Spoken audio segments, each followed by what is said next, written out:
સુરતના વેસુ વિસ્તારમાં કરોડોની કિંમત ધરાવતી જમીન પચાવી પાડવાના ષડયંત્રમાં આર્થિક ગુના નિવારણ શાખાએ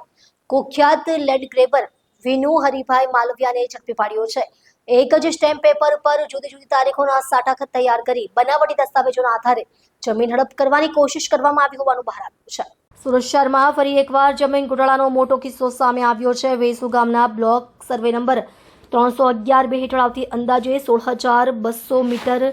જમીન જે હાલ શ્રી સોમ રિયાલિટી નામની ભાગીદારી પેઢીની માલિકીની છે તેને ગેરકાયદેસર રીતે પચાવી પાડવા ષડયંત્ર રચાયું હતું। આ સમગ્ર કાવતરામાં આરોપી વિનુ માલવિયા સાથે પ્રતુલ પટેલનો પણ સમાવેશ હોવાનું સામે આવ્યું છે। આરોપીઓ એક જ સ્ટેમ્પ પેપર પર અલગ અલગ તારીખોના સાટાખત તૈયાર કરી કૂટલેખન ઊભા કર્યા હતા। એટલું જ નહીં, સરકારી રેકોર્ડ અને ન્યાયિક પ્રક્રિયાનો દુરુપયોગ કરીને જમીન પર ગેરહક કબજો જમાવવાનો પ્રયાસ કર્યો હતો। ફરિયાદી રાજેશકુમાર પટેલે સમગ્ર કૌભાંડ અંગે પોલીસમાં અરજી કરતા આર્થિક ગુના નિવારણ શાખાએ તપાસ હાથ ધરી હતી। તપાસ દરમિયાન પ્રાથમિક પુરાવા મળતા પોલીસે ગુનાહિત કાવતરું અને છેતરપિંડીની વિવિધ કલમો હેઠળ ગુનો નોંધી વિનુ હરિભાઈ માલવિયાની ધરપકડ કરી છે। હાલ પોલીસ સમગ્ર મામલે દસ્તાવેજી પુરાવા અને અન્ય સંડોવાયેલા આરોપીઓની ભૂમિકા અંગે વધુ તપાસ કરી રહી છે। સુરત શહેર પોલીસ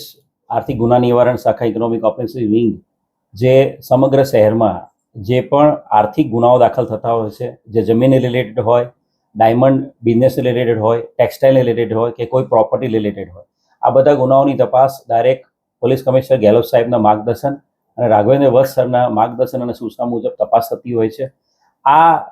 આર્થિક ગુના નિવારણ શાખામાં એક અરજી આવેલી હતી, જે અરજી અનુસંધાને વેસુના સર્વે નંબર 311/2 જે સુરત શહેરની અંદર જે વેસુ છે, જે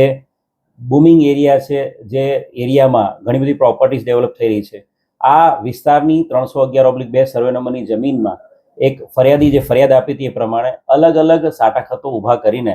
એક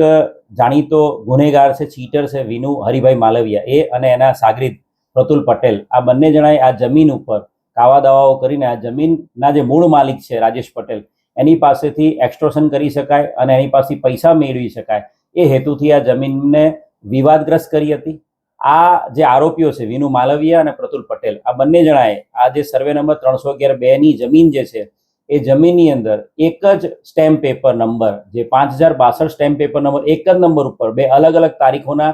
ખોટા સાટાખતો ઊભા કરી લીધેલા હતા અને એ સાટાખતોના આધારે આ જમીનને વિવાદગ્રસ્ત કરવા માટે એમણે અલગ અલગ કોર્ટમાં દીવાની દાવાઓ દાખલ કરેલા હતા અને એની સાથે સાથે જે જમીનના મૂળ માલિકની વિરુદ્ધમાં એમણે કલેક્ટર કચેરીમાં પણ મેજિસ્ટ્રેટ જે બ્રાન્ચ છે એની અંદર ત્યાં પણ એમણે અલગ અલગ દાવો દાખલ કરેલા હતા। સમગ્ર અરજીની તપાસ દરમિયાન એવું ક્લિયર કટ જોવા મળ્યું હતું કે આ જે સાટાખત ઊભા કરેલા છે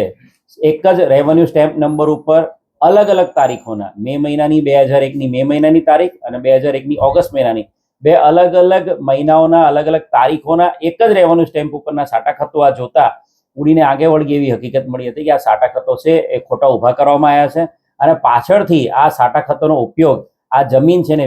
વિવાદગ્રસ્ત બનાવવા માટે અને જમીનના મૂળ માલિક પાસેથી પૈસા પડાવવા માટે આખો આ સાટાખત ઊભા કરેલા હતા। ટોટલ જે તપાસ કરવામાં આવી એના આધારે આ જે આરોપીઓ છે વિનુ માલવિયા અને પ્રતુલ પટેલ બંને વિરુદ્ધમાં ખોટા દસ્તાવેજો તૈયાર કરવા અનુસંધાને 406, 420, 465, 67, 68, 71, 193, 96, 99 અને 120B અને 34 મુજબનો ગુનો દાખલ કરવામાં આવ્યો છે। હાલ જે આરોપી છે વિનુ માલવિયા એની ધરપકડ કરવામાં આવી છે